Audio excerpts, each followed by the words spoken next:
In our previous class, we already derived an expression for the motional EMF when a conductor is moved in an uniform magnetic field. We considered one U-shaped metallic frame and we kept one rod over it, and by moving this rod in this uniform magnetic field, we are able to generate the EMF. That means we are able to produce the potential difference between the two ends of the conductor, and the EMF that is generated by moving the conductor in this uniform magnetic field over this U-shaped metallic frame is nothing but motional EMF. Now in our today's class, we shall derive the expression by considering the same situation. That means once again we consider U-shaped metallic frame kept in an uniform magnetic field. See, this is nothing but uniform magnetic field B. Okay, how do we say uniform? Because here each cross mark represents the magnetic field line, and the cross mark represents that the field direction, magnetic field direction, is perpendicular to the plane of this figure or perpendicular to the plane of the board, directed inwards like this. This is one magnetic line of force directed inwards, another magnetic line of force, one more magnetic line of force, and the space between any two cross mark, if you consider, it remains to be same. That is why we say that this magnetic field is uniform, but the direction is perpendicular to the plane directed inwards. Now, by moving the rod over it, what is the current induced? We already derived the expression for the motional EMF. What is the expression for the motional EMF?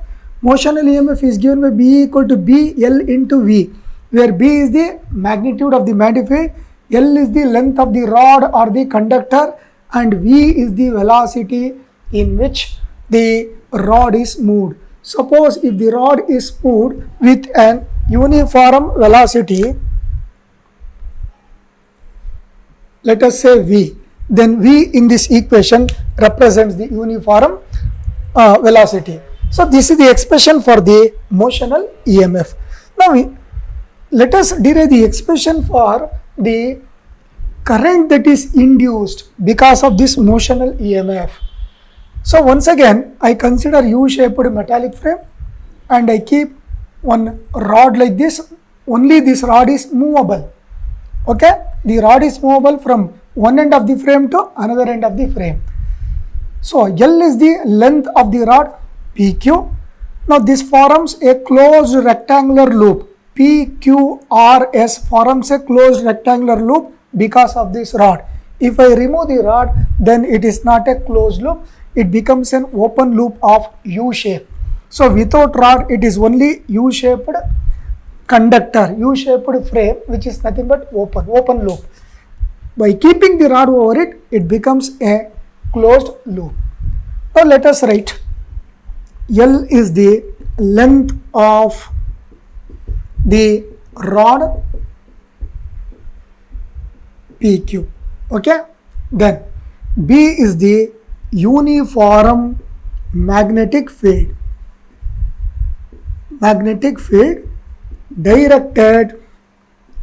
directed inwards, perpendicular to the plane of the figure. So this is nothing but metallic frame. Okay, what about this? This is nothing but movable rod. Now what are the equations in which you have to derive? Look here, expression, that means equations for current induced in a conductor. If I move the conductor, we know certainly that EMF is induced, known as motional EMF. Corresponding to this, what's the current? For that we have to derive an expression, and also force experienced by the conductor when it is moved in the uniform magnetic field. So when we move this rod over the frame, what is the force this conductor experiences? For that also we have to derive the equation. And what is the power required to move the conductor? Now when the conductor is moved like this, the force acting on the conductor will be in this direction, opposite to V. So therefore, what's the amount of mechanical power required to move this conductor towards left side against to the force? For that also we have to derive the expression. So power required to move the conductor. So by moving the conductor towards left against to the direction of force. So let us write now, this will be the direction of mechanical force acting on the conductor. So whatever work is done in moving the conductor against to the force, that amount of work or the energy spent will be converted as heat energy in this rod. So what is that amount of heat generated in the rod while moving all along this direction against to the force? That is nothing but joules heat, and we have to derive the expression for joules heat energy also.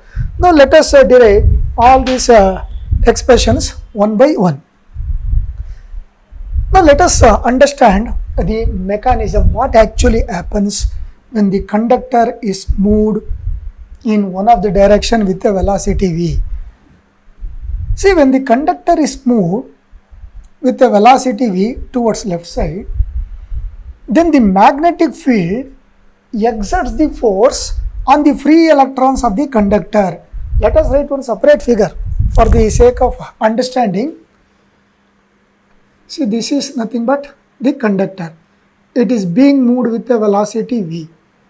Now, because of the magnetic field, so the magnetic field in which this conductor is kept, so this magnetic field now exerts the force on the free electrons. So there will be plenty of free electrons. Okay. So I write minus sign inside the circle. It shows that these are all nothing but free electrons. When the conductor is moved towards left side with a velocity v, then the force act on the electrons inside the conductor, and these electrons also move with velocity v along with the rod in the same direction. I am moving the rod like this. The free electron present inside the conductor will also move along with the rod. With what velocity? With a velocity v. But the magnetic field exerts the force on the free electron. As a result of this, what is that force exerted on the free electrons by this magnetic field? That force is given by, look here, F equal to QVB sin theta.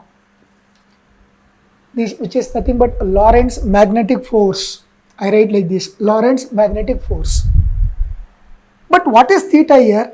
Theta is equal to 90 degree. Why? Theta is the angle between the direction of velocity and the magnetic field. Look here. So magnetic field is like this, inverse, perpendicular to the plane, whereas velocity is like this. So therefore, now the velocity is like this. Velocity and the magnetic field are mutually perpendicular to each other. As a result of this, theta becomes equal to 90 degree. When theta becomes equal to 90 degree, what is the Lorentz magnetic force acting on these free electrons? So these are nothing but free electrons. This force is given by Fm equal to now QVB sin 90. Sin 90 is nothing but equal to 1. As a result of this, now the electron tends to move along which direction? See, this is nothing but the rod PQ. Electron begins to move from the end Q of the rod towards the end P. How can we say that electron moves from Q to P? By applying the Fleming's left hand rule. That means force acting on a conductor. Force acting on a conductor when kept in a magnetic field. So based on that Fleming's left hand rule, we can say that the electron moves along which direction? It moves from Q to P, all along this direction. If you want, we can apply the Fleming's left hand rule. Look here. Hold the first 3 fingers of the left hand.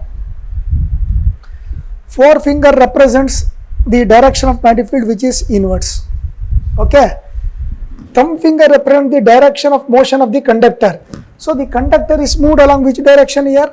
the conductor is moved all along this direction. So what I do means I turn my thumb finger like this, along the direction of motion means along the direction of velocity. Then stretch the middle finger. Middle finger represents the direction of the force acting on the conductor or acting on the electrons. So the force is all along upward direction. Therefore, on these electrons, free electrons, the force acts. On this free electron, the force acts along this middle finger direction, that means upwards. As a result of this, now what happens means all these electrons, now let us write one more figure. They accumulate at the end P of the rod,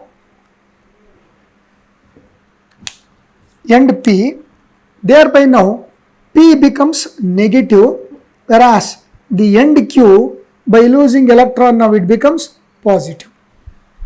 So one end becomes positive, that is end P becomes negative, whereas end Q of the rod becomes positive. Now what happens because of this? An electric field is set up inside the conductor. The direction of electric field is always from positive charge to negative charge. That means from positive end to negative field. This electric field once again exerts the force on the electrons. Okay. Now what is the force acting on these charges? It's nothing but F equal to Q into E. So force acting on the charge due to the electric field, Fe equal to Q into E. E stands for electric field, here M stands for the magnetic field. So this is the force acting on the electron due to magnetic field, force acting on the electron due to what? Due to the electric field. Now what happens means the motion of the charges, that means the motion of the electrons takes place from end Q to end P till these two forces balance with each other. That means Fm becomes equal to Fe. Till then the motion of the electron takes place from one end of the rod to another end of the rod. Now what happens? Fm equal to Fe means Fm is nothing but QVB. So Fe is nothing but Q into E. So just I am explaining the mechanism of the production of the current in this conductor when it is moved. So I have taken separate a figure for the purpose of explanation.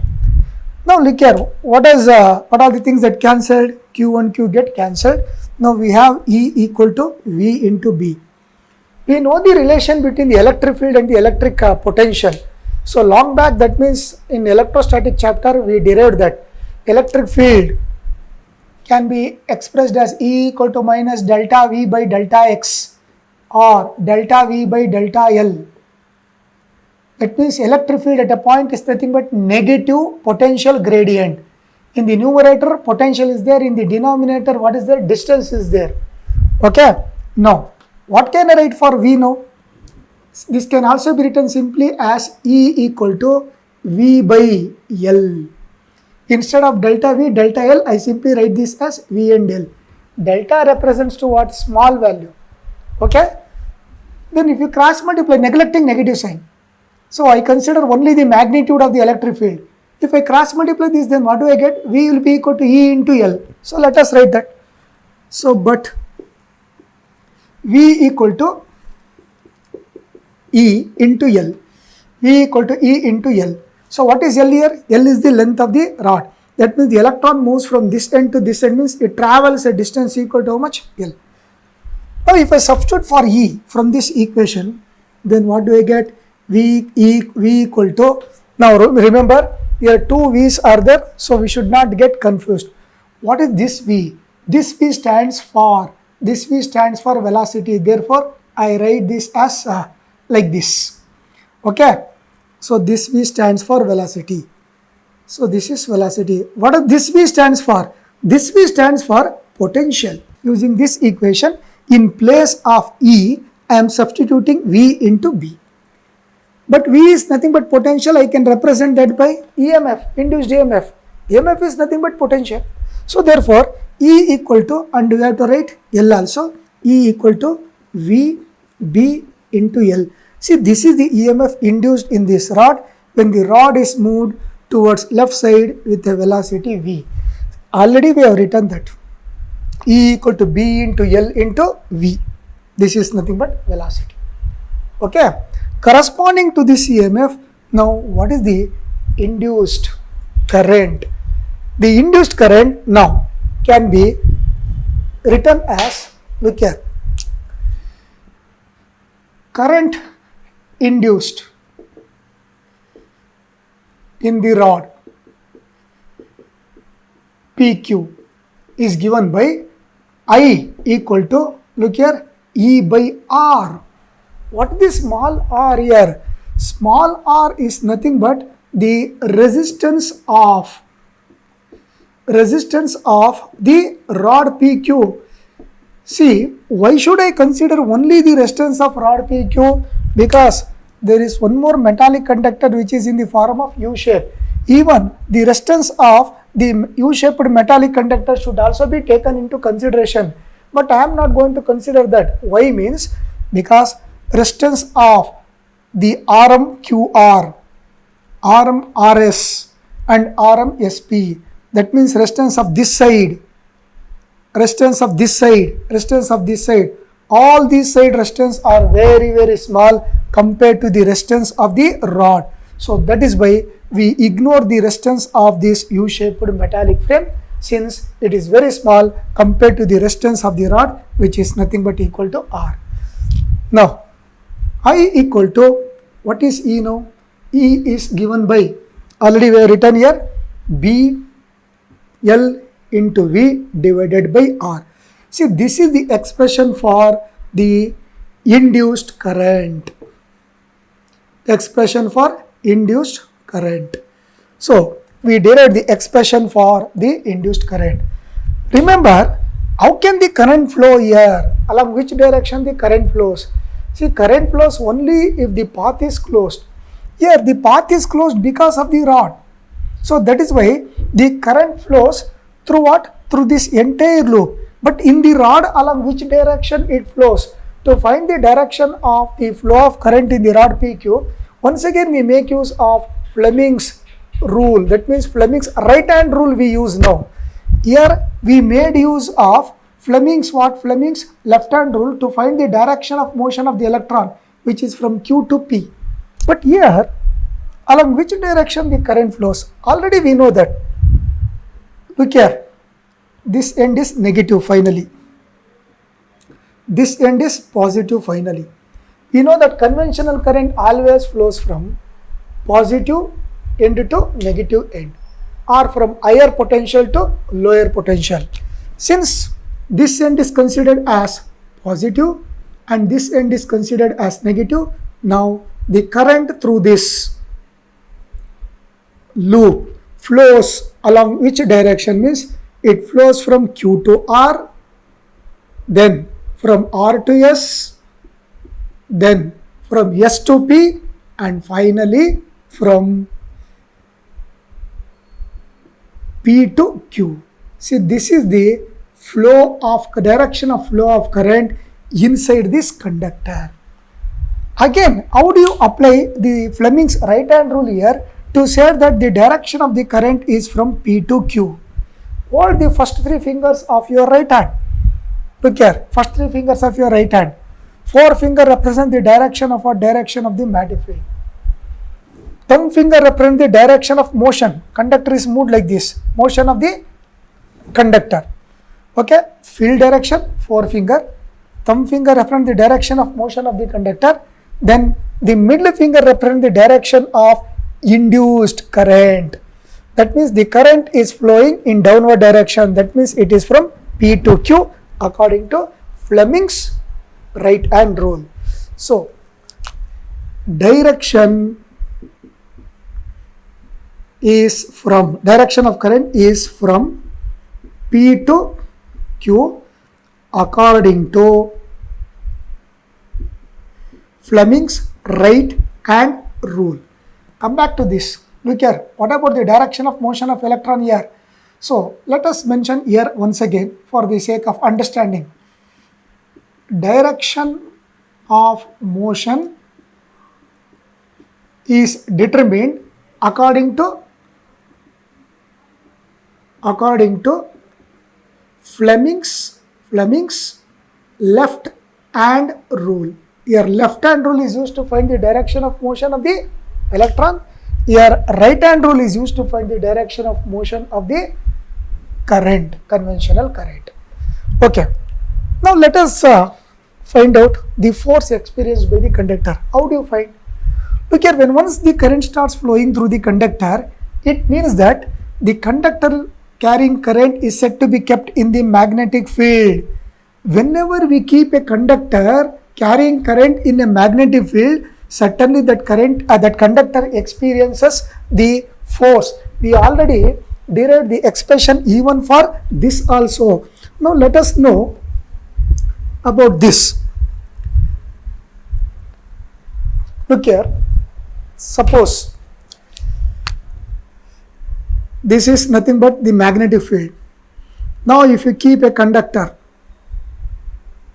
carrying some current, say for example I is the current, okay, now the force acts on the conductor and that force is given by, we know that the magnitude of that force F equal to I into L cross B, okay. So L cross B. How do you apply the force? How do you find the direction of force? That we will see little later. See, this is the force acting on the conductor because this current produces its own magnetic field all around this conductor. All around the conductor, there will be one more magnetic field. This is the magnetic field due to the current. This is the external magnetic field. Now there will be interaction between these two fields. As a result of interaction of these two fields on the conductor, force act, and that force is given by this equation. This is in the vector form. If I write its magnitude, then F will be equal to I L into B. What is the cross product of two vectors? Cross product of two vectors is nothing but magnitude of two vectors and sine of the angle between the two vectors. Once again here theta is equal to, look here, but theta is equal to how much? 90 degree, because theta is the angle between the L and B. What is L? L is nothing but length of the conductor. So if I consider the magnetic field B, external magnetic field B, and this is the field due to the current. So B and L, if I consider length as a vector, then the angle between B and L, that means this is the conductor of length L, this is the magnetic field, both are kept mutually perpendicular to each other. As a result of this, now theta becomes equal to how much? 90 degree. Since L and B are mutually perpendicular, theta becomes equal to 90 degree. So if theta becomes equal to 90 degree, then what happens to this equation now? This equation now becomes F equal to I into L into B. What is sin theta? Sin 90, which is equal to 1. So this is the force that is acting on the conductor. But you substitute for I from this equation. So from this equation, if I substitute for I, then what do I get? I get F as equal to, I can be written as B into L into V divided by R into L into B. Now, if I simplify this, that means if I multiply this, B into B, B square, L into L, L square. So, B square, L square, V divided by R. What is this V? This V is nothing but velocity, remember. So, should not get confused. So, this V is nothing but velocity. See, this is the force. B into B, B square, L into L, L square into V divided by R. This is the force that act on the conductor, but this force act opposite to velocity, once again according to Fleming's left hand rule. Look here, we are applying Fleming's left hand rule and as well as Fleming's right hand rule. So Fleming's right hand rule is used to find the direction of induced current in the conductor. Fleming's left hand rule is used to find the direction of motion of the electron. Let us check now how this force acts opposite to V according to Fleming's left hand rule. Hold the first three fingers of your left hand mutually perpendicular to each other. Okay. Forefinger represents the direction of what? Direction of the magnetic field. Middle finger represents the direction of the current. Look here, the rod is moved like this. but the magnetic field is inverse. So forefinger represents the field, then middle finger represents the direction of current flowing from P to Q. Understand? Stretch the thumb finger. Thumb finger gives the direction of the force acting on the conductor. Now the force acting on the conductor, that is PQ, is towards right side, which is opposite to the velocity V, which is towards left side. This is towards left and this is towards right. So we derive the expression, its direction is opposite to V according to which rule? According to Fleming's left hand rule. So we derived the expression for this also. Okay. Now let us derive the expression for these two, power and as well as joules heat energy. Now since the force act opposite to the velocity, then the conductor PQ has to move towards right side, but it doesn't happen like that, because some energy is spent in moving the conductor to overcome this force. So therefore the energy spent per unit time, that means energy spent every second to overcome this force, or the power, mechanical power required to move the conductor towards left side against this force, is nothing but the power in which we have to calculate. So let us consider like this: energy spent per unit time, or mechanical power required to move the conductor PQ against the force F, is given by look here, P. Okay, so P is equal to F into V. Why should I consider here power? Because energy spent per unit time is nothing but, how do you define power? Look here, power is defined as work done divided by time taken, but work is nothing but energy. So energy divided by time is once again nothing but power.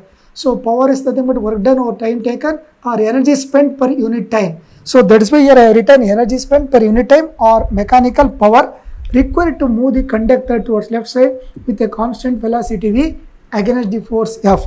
It is given by P equal to F into V. See, there is one more equation for the power. It is also given by V into I. What is this V? V is nothing but potential difference and I is nothing but current. But here V stands for velocity. Here V stands for velocity. Now let us substitute for F. Already we know the value of F. What is F equal to now? This F is equal to now B square L square V, okay, divided by R. So divided by R, then into V is there. Now you multiply this. If I multiply this, then what do I get? I get the equation like this: P equal to now B square L square V into V, V square divided by R. B square L square V square divided by R. Remember, R is the resistance of the conductor PQ, or R can be considered the resistance of the entire circuit. Entire circuit means entire rectangular frame. Let us make it clear. R is nothing but resistance of PQ, or the resistance of the loop. Resistance of the loop PQRS. So PQRS, because we neglect the resistance of this arm and this arm. All these arm will have very low resistance when compared to the resistance of the rod. So from this it is very clear that the rod is going to act like the source of EMF. That means the rod is going to act like a battery, because current starts flowing through the conductor. So how long the current flows through the conductor? As long as the conductor is kept moving. If the conductor is not moved, then there will be no current is produced. So till we keep moving the conductor, till then the current flows through the conductor. So current is flowing through the conductor means certainly the conductor acts like the source of EMF. That means it acts like almost a battery. Now this is the equation for the power required to move the conductor. Okay, then finally we have to derive now one more equation. So this equation is also over. Joules heat energy. See, whatever energy we spend or whatever mechanical power we apply to move the conductor against force, so that will be converted as heat energy. And that heat energy is nothing but we call that heat energy as Joules heat energy. So let us write that also. Now the energy spent or power required to move the conductor PQ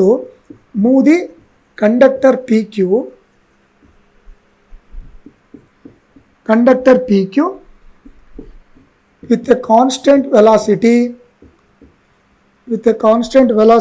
v against force F is converted into Joules heat, which is given by apostrophe S, Joules heat, which is given by P equal to I square into R. So P equal to I square into R. Now if I substitute for I and if I simplify that, then what do I get? So write this equation finally here. Look here. P equal to I square means square this. If I square this, then what do I get? B square, L square, V square divided by R square into what is there? R is there. So one R and R gets cancelled. So finally we have P equal to B square, L square, V square by R. So this is the expression for the power. You just compare these two equations. These two equations appears to be similar, identical. B square, L square, V square, B square, L square, V square. In the denominator R is there, R is there. So from these two equations, we can infer or we can draw one conclusion in such a way that the mechanical energy is first converted into electric energy, because motion of the conductor itself is a motion of the conductor can produce the current here. If motion of the conductor does not take place, no current is produced. So mechanical energy here is converted into first electric energy, because we are able to produce the current in the conductor. Then using this current, what is produced here? Heat energy is produced, and we call this as PJ. J stands for Joules heat energy. So mechanical energy is converted first into electric energy, then electric energy is next converted into heat energy. See, that is the conclusion in which we can draw from these two equations, because this is nothing but mechanical power. So from this mechanical power, we generate electricity in this rod. That means induced current is produced, and from this current, heat energy can be produced. So this is how we can derive the expression for the induced current, force acting on the conductor, mechanical power required, and also how that power gets converted into heat energy. Now, is there any relation between the change in the magnetic flux and the charge induced in the circuit or in the conductor? Certainly, there is a relation between the change in the magnetic flux and the charge induced in the conductor. Let us find that equation also. So it's a very simple equation. See, we know that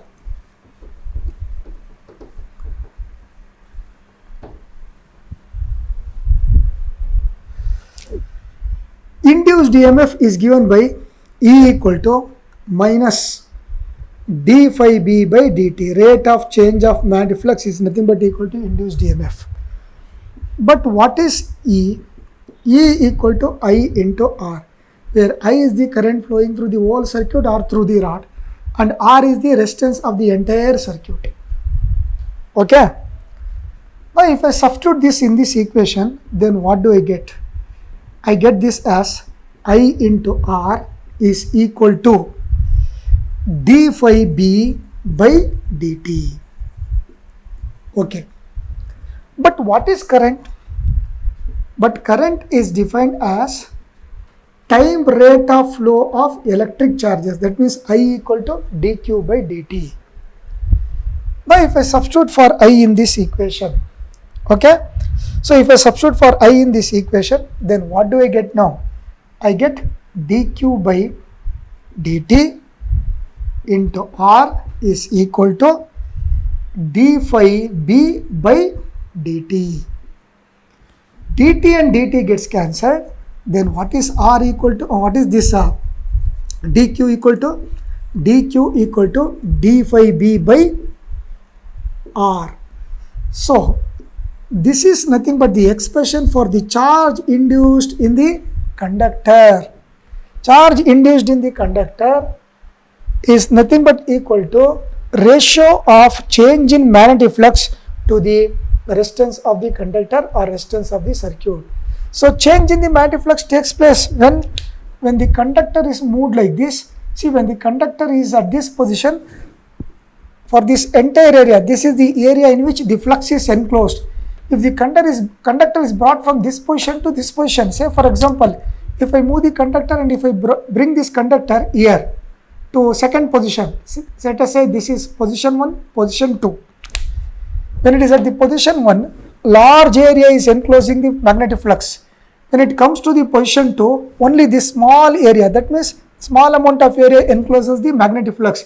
That means by moving the conductor from here to here, the flux linking with the conductor changes. How it changes? It decreases from large area to small area. So that is nothing but change in flux. This change in flux, it is going to induce this amount of charge in the conductor. Now let us derive an expression for the self-inductance of a long solenoid. We shall consider one long solenoid. Solenoid is nothing but a cylindrical coil of insulated copper wire. Suppose if I consider a solenoid like this, a very long solenoid like this, having several number of turns. Now let R be the radius. Look here. I consider this as radius R. And what is the area of cross section? A be the area of cross section of the solenoid. Okay. So L equal to length of the solenoid,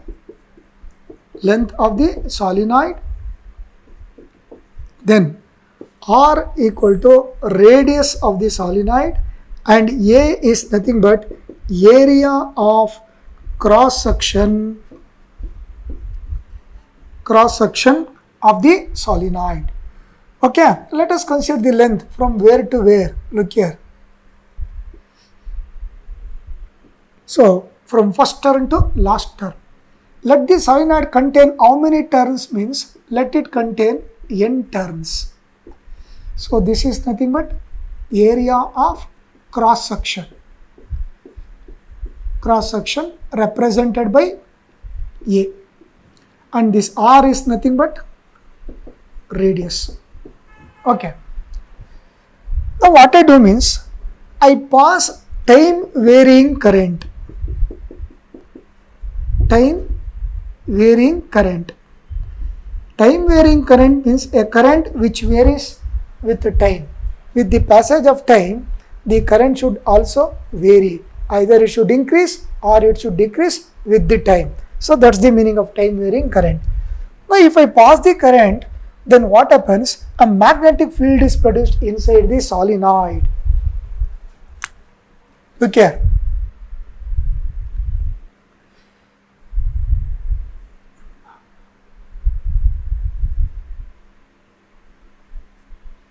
So this is nothing but the magnetic field. Okay. B. So B equal to uniform magnetic field. Magnetic field. See, as the time passes, the field strength also changes. Either it may increase or it may decrease. That means if the field is changing, then certainly it means that the magnetic flux linking with the solenoid is also changing. Now I represent this by magnetic flux. I represent the magnetic lines of force by phi b. So phi b equal to magnetic flux. So number of magnetic lines of force passing through given area is nothing but magnetic flux. That's the definition. Now all that we need to do is we have to derive the expression for the self-inductance. Remember, self-inductance is different from that of self-induction. Self-induction means the process of producing an induced opposing EMF in the coil due to change of the current in the same coil. If the current flowing in the coil keeps changing, then the induced EMF starts opposing the change of current. That is nothing but self-induction. But here it is self-inductance. So there is a difference between self-induction and self-inductance. We explained this in our previous class. So if you refer to that, you will understand the difference between self-induction and self-inductance. Now let the magnetic flux in one term, or first of all, let us find out what is the magnetic field inside the solenoid. Magnetic field inside the solenoid is given by, look here, B equal to mu naught N into I. At any point inside the solenoid where the field is considered to be uniform, so what is the magnetic field means? B is the magnetic field given by mu naught N into I. What is N? N is nothing but capital N by L, which is nothing but number of turns per unit length of the solenoid. See, from year to year, the total number of turns that is taken as capital N. For every 1 meter length, suppose if I assume this as 1 meter. For every 1 meter length, how many turns are there? That is represented by small n. Now, let us consider the flux, total magnetic flux linking with the entire solenoid. Linking with the entire solenoid means linking with n number of turns.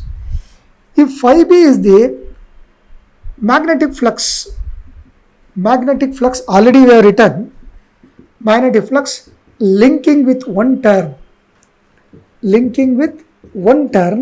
then what will be the total magnetic flux?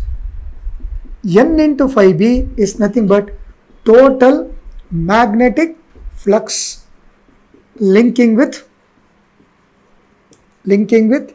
entire solenoid.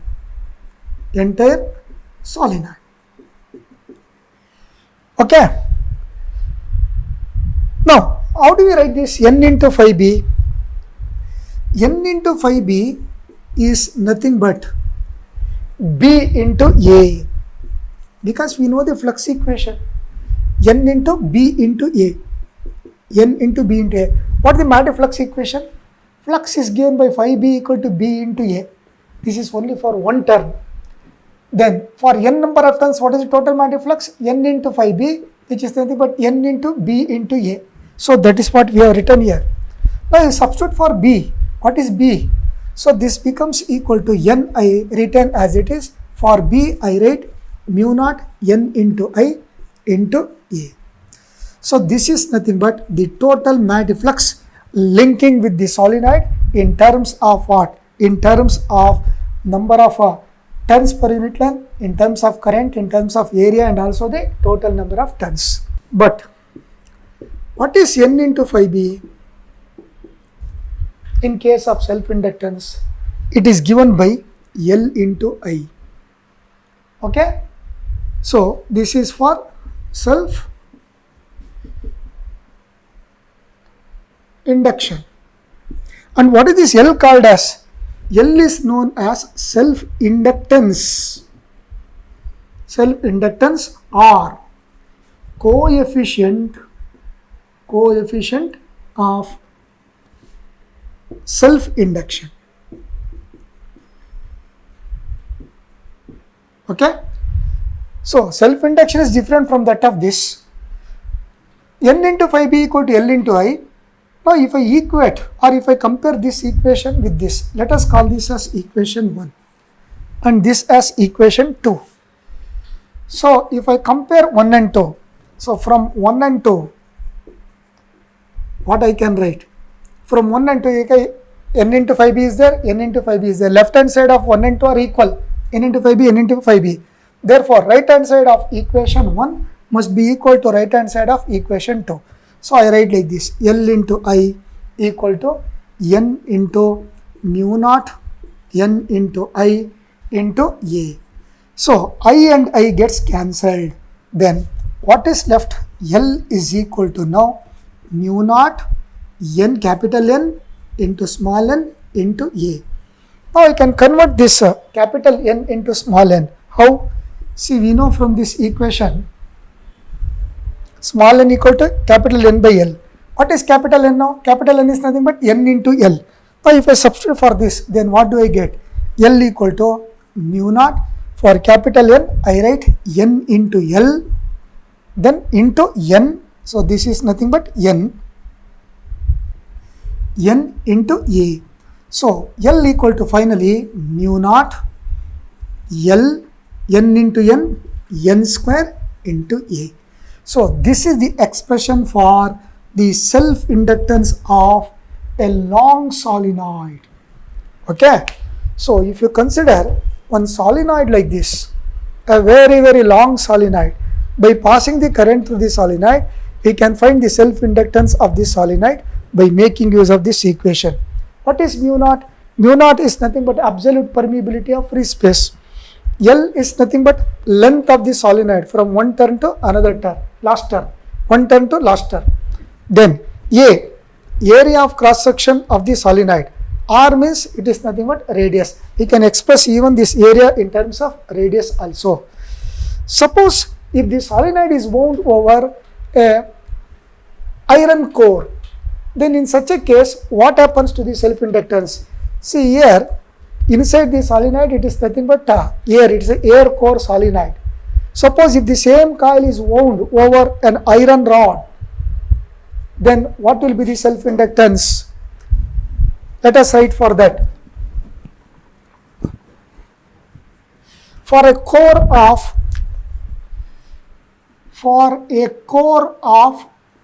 permeability mu R. What is mu R? Relative permeability. What is mu naught? Absolute permeability of free space. This equation is used when there is no iron rod inside the solenoid. If it is an air core solenoid, see, this is completely filled with air. In such a case, we make use of this equation. Suppose if I introduce one iron rod, over the iron rod if I wind the coil, then for such solenoids where the coil of wire is wound over a soft iron rod, the self-inductance is given by L equal to mu naught L, I introduce one more term, mu naught into mu R L N square A. So, this is the expression for the self-inductance when it is wound over an iron core. Okay.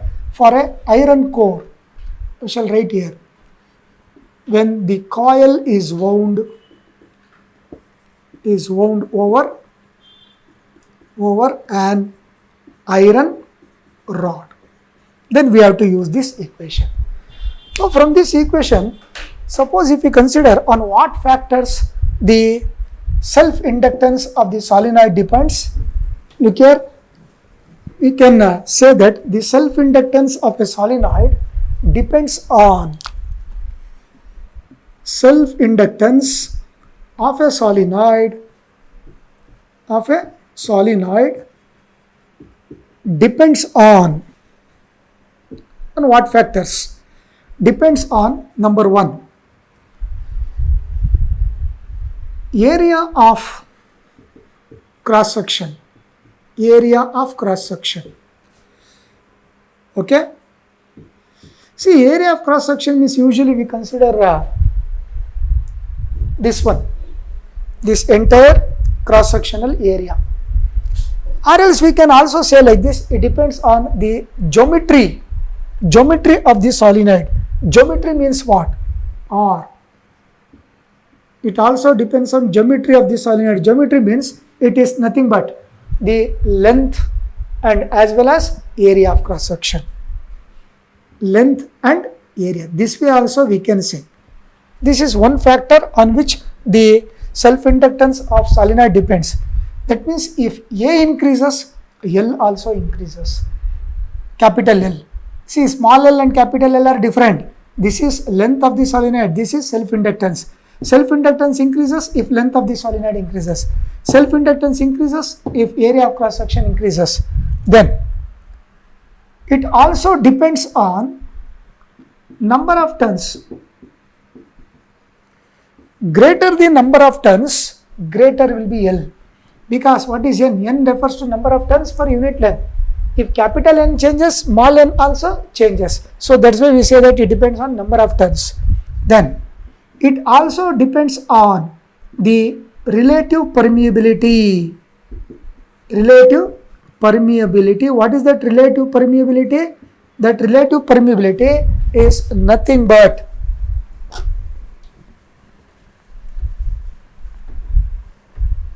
mu r. Okay? Mu r of the core over which coil is wound.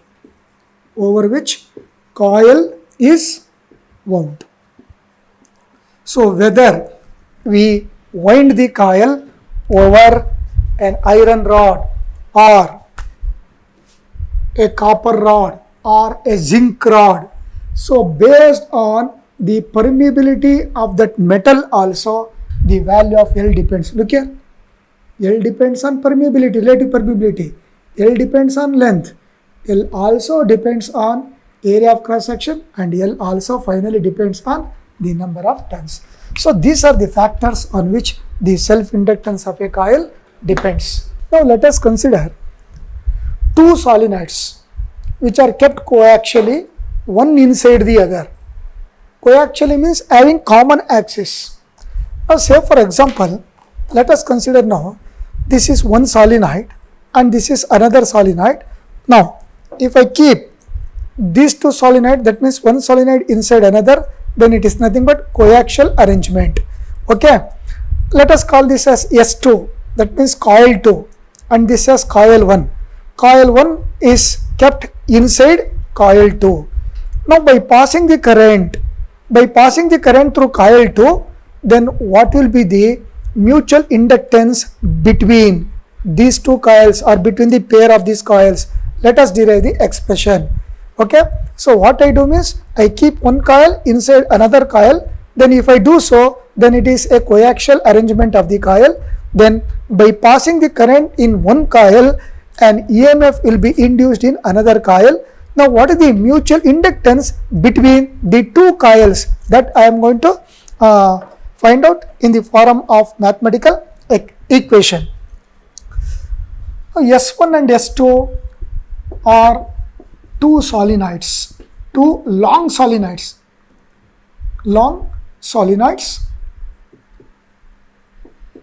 How they are kept? Kept coaxially.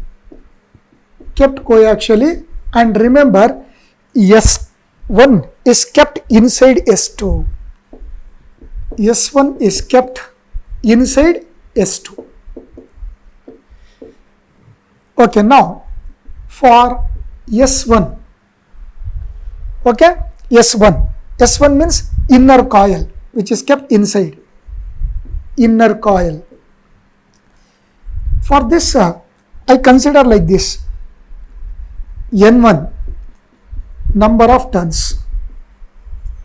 Okay, R1 is the radius, and A1 is nothing but area of cross section. Area of cross section. Now, what is number of turns per unit length? It is given by N1 by L. See, both the solenoids are of same length. Look here, first turn to last turn. The length of both the solenoid remains same. Only thing is their area of cross section is different.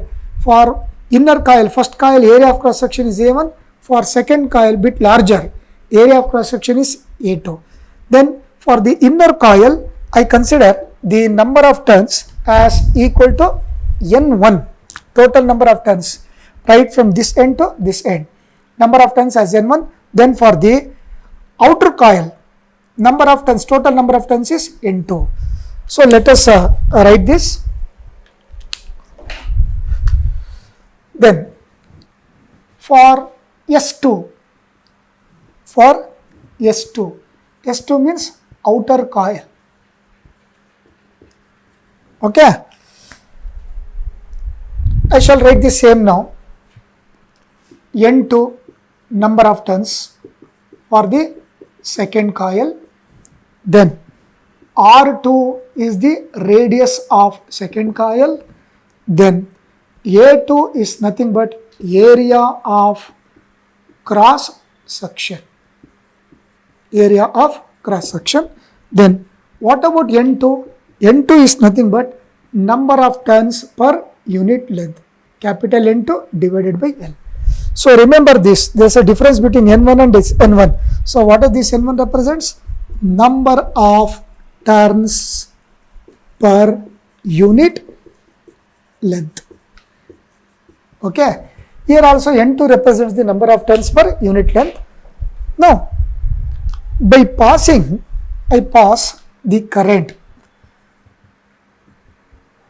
What the current I pass means? I pass the current now. I2 through the outer coil. I2 be the time varying current. Time varying current passed through S2. Passed through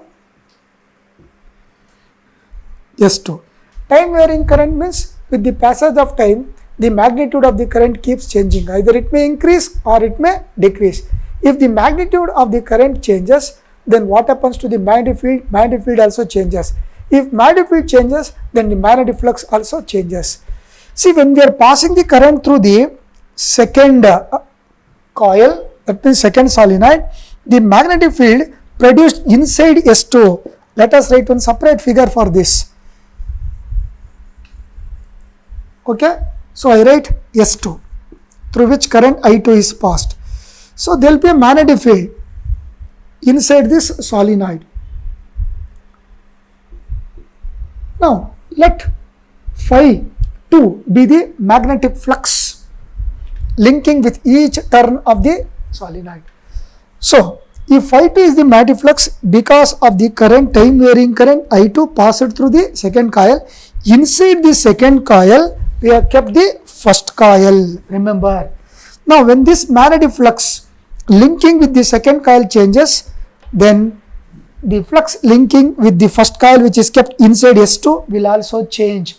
Since S1 is kept inside S2, flux linking with S1 also changes, thereby in the coil S1 an EMF is induced. And this phenomenon is nothing but mutual induction.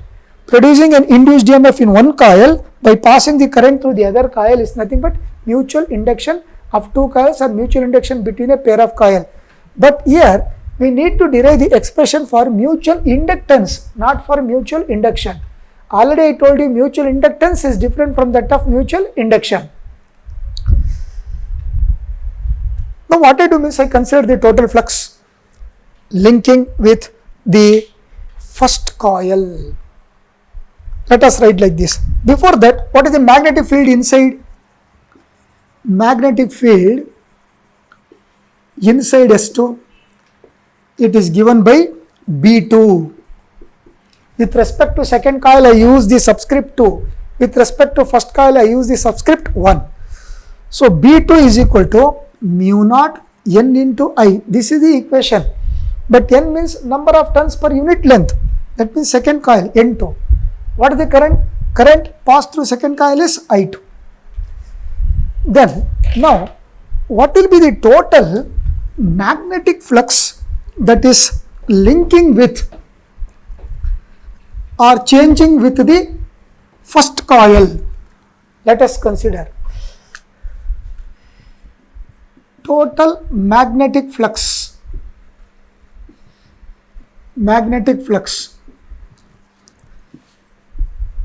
linking with coil S1.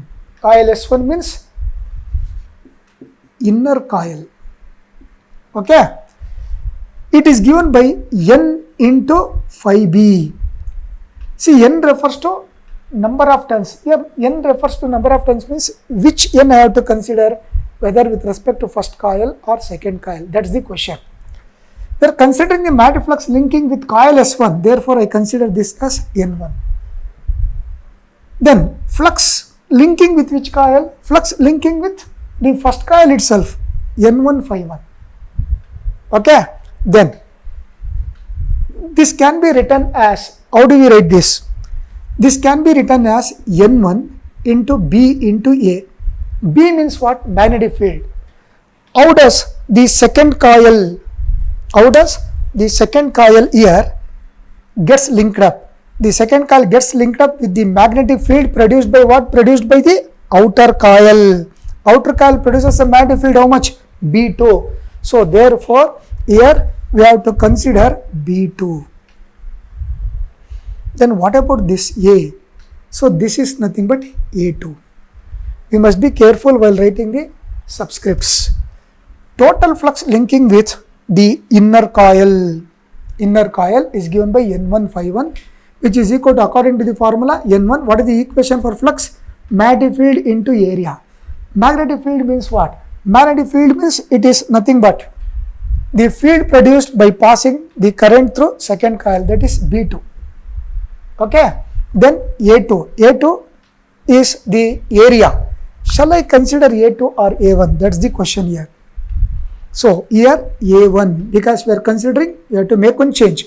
We are considering the flux linking with which coil? With the inner coil, which is nothing but first coil.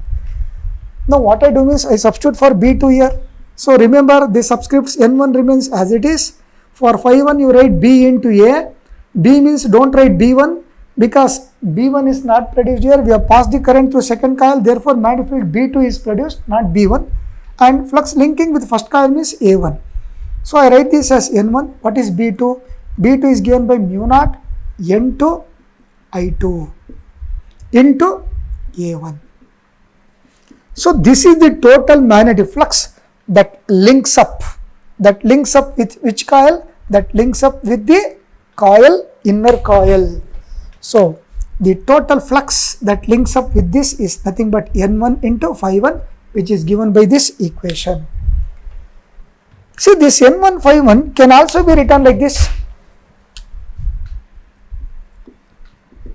But N1 phi 1 is also equal to, how do we write this? Mutual inductance. We write mutual inductance between a pair of coil.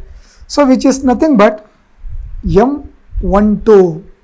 Okay, M12 into current. Current is passed through which coil? Current is passed through second coil only. No current is passed through first coil. Therefore, I write this as I2. See, this equation you get if you just go through the theory of mutual induction between a pair of coil. There we have explained and we also wrote this equation. So total flux linking with the first coil can also be written as mutual inductance between a pair of coil. What is M12? Mutual inductance of coil 1 with respect to coil 2. Multiplied by current. Which current? Current which is passed originally through the coil. Originally through which coil we pass the current? We pass the current through the coil I2, through the coil S2. But current will be also induced in first coil. We do not take that current. We take only the current that is passed through the coil. Now, if I compare these two equations, let us call this as equation 1 and this as equation 2. So, from 1 and 2, what I can write? From 1 and 2, by comparing these two, left hand side of both are one and the same. Therefore, right hand side of this must be equal to this. I write M12 I2 equal to N1, okay, mu naught N2 I2 then into A1. Now, I2 and I2 gets cancelled. Now, what is left? M12 is equal to N1. For N1, what I can write? See, for N1, we already know that for the first coil, N1, number of turns per unit length is nothing but N1 by L. If you cross multiply this, then N1 can be written as N1 into L. So, directly I write this as N1 into L. Then what is there here? Mu naught is there. N2 is there. Okay? A1 is there. So, what do we get the expression now finally? Finally, we get the expression for the mutual inductance between a pair of coil like this. M12 is equal to mu naught L N1 into N2 into A1. For A1, if you mind, we can substitute the value N1 into pi R1 square, which is nothing but area of cross section of the first coil. See, this is nothing but the mutual inductance of coil 1 with respect to coil 2. Okay. Now, similarly, by passing the current through S1 instead of passing the current through S2, now suppose if I pass the current through, let us say I1 through S1, then what do we get? Similarly, by passing current through S1 instead of S2, we get mutual inductance of coil 2 with respect to coil 1. Here, mutual inductance of coil 1 with respect to coil 2 equal to what? Equal to this. So, here it can be written as mu naught. Same equation we get mu naught L N1 N2. Then here we get pi R2 square. Okay. Now, you just take this equation and this equation. Both the equations appears to be identical. This equation and as well as this equation. So, both these equations looks to be identical because mu naught L is there.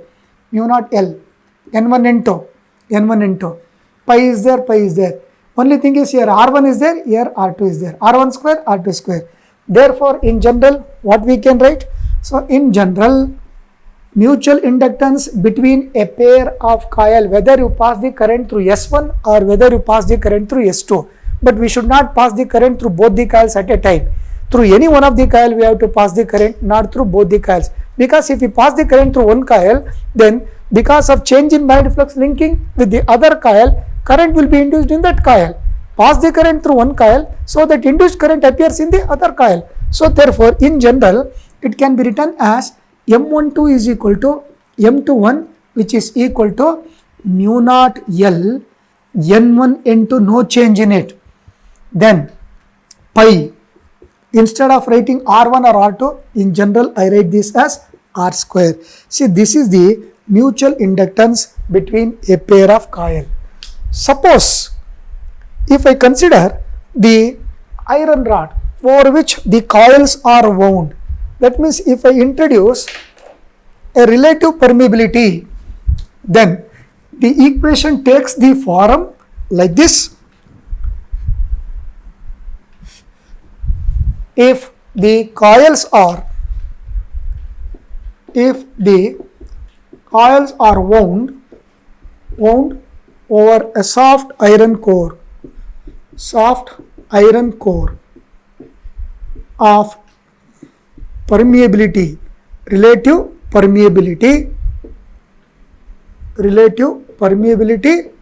mu r, then what will be mutual inductance? It can be written as M equal to, in general, see, general equation can be written like this: M equal to M12 or M21. M equal to mu naught L N1 N2, and we have to include mu naught R also. So mu naught mu R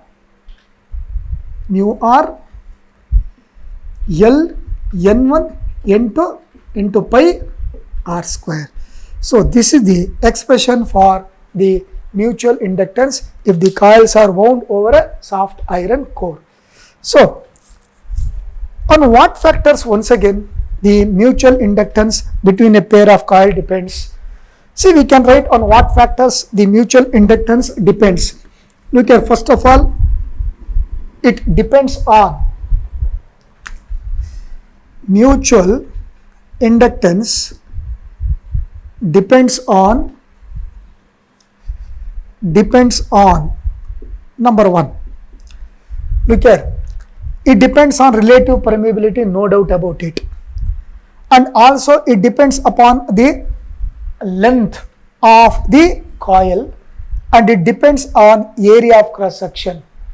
Okay, so I can write like this: it depends on area of cross section of the coils. Larger the area of cross section of the coil, larger will be the mutual inductance, and it depends on the number of turns of the coils. If both the coil has more number of turns, that means large number of turns, then the mutual inductance between the pair of coil will also becomes large. That means it increases. So if A increases, M increases. Then if the number of turns increases, then also M increases. Okay, then if relative permeability increases, then M also increases. I can write like this. So it also depends on relative permeability of the core, relative permeability, that is mu r of the core. And finally, it also depends on the orientation of the coil. That means whether you keep the two coils like this coaxially, one inside the other, or whether you keep mutually perpendicular to each other like this, or whether you keep it separated with a small space between them. So mutual inductance between a pair of coil also depends on this. But remember, mutual inductance will be very, very large when the two coils are kept coaxially. That means when one coil is kept inside another coil, then only the mutual inductance will be large. If I keep the coil side by side parallel to each other like this, then the mutual inductance is going to decrease. It decreases, but coaxial arrangement always increases. That is why we say that it also depends on the orientation. Orientation means arrangement or placement of the coil, whether they are kept parallel to each other, whether they are kept one inside the other, or whether they are kept mutually perpendicular to each other. On that also M value of the two coil depends. Okay, thank you.